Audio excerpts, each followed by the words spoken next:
a Bodhisattva, which is a future Buddha, and he said that we all are Bodhisattvas, and we're all very special, everyone in this room, because we are walking the track of a Bodhisattva in that we're accumulating good deeds often and meditating, upholding precepts. We're walking that same path as all the future Buddhas did before.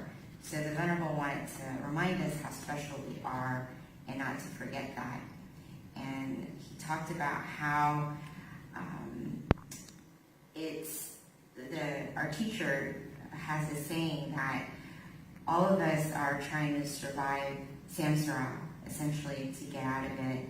And the only way that we can truly do this is we must be committed to accumulation of good deeds, to have that motivation so that in our future lives, our lives are much easier. And instead of using our time to work and take care of necessities, in our future lives, we will be fortunate enough not to do that, so that we can use our time only to commit to accumulation of good deeds. And this is something that we try to do, those of us who are here. But in order to do this, in order to have this commitment, we must have something that is called sattva, which is a combination of different words in English. Sattva means having faith, conviction, and commitment in doing good deeds. And it incorporates different things, such as having commitment in doing acts of generosity, upholding your precepts, and meditation, all in that one word. So having this belief of commitment in doing good deeds, because we know that what the ultimate goal is, because we've been taught that, which is to get out of samsara. And we've learned this from our teacher. And our teacher has talked about this before. Our teacher in this case being Longpa Tamachayo. People would complain often and talk about how they don't really necessarily see their good deeds helping them. Here they are accumulating good deeds all the time, but why isn't it doing anything versus maybe someone else who doesn't really do as many good deeds, but their life is very successful. So when that happens, we start to question our commitment in the good deeds that we accumulate.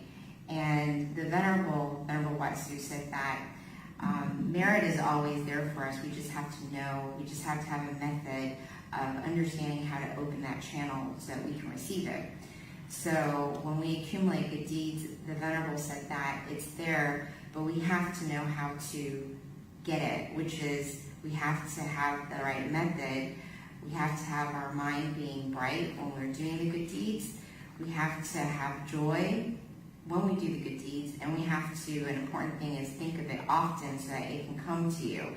If you don't think about the good deeds that you accumulate, then it's easier to let negative things come into your mind, and then it doesn't open that channel to receive the positive good deeds that you've accumulated to come your way and to have success in the things that you want in your life. So we know the method, and the Venerable wanted to remind us to constantly think about the good deeds, know how to use it.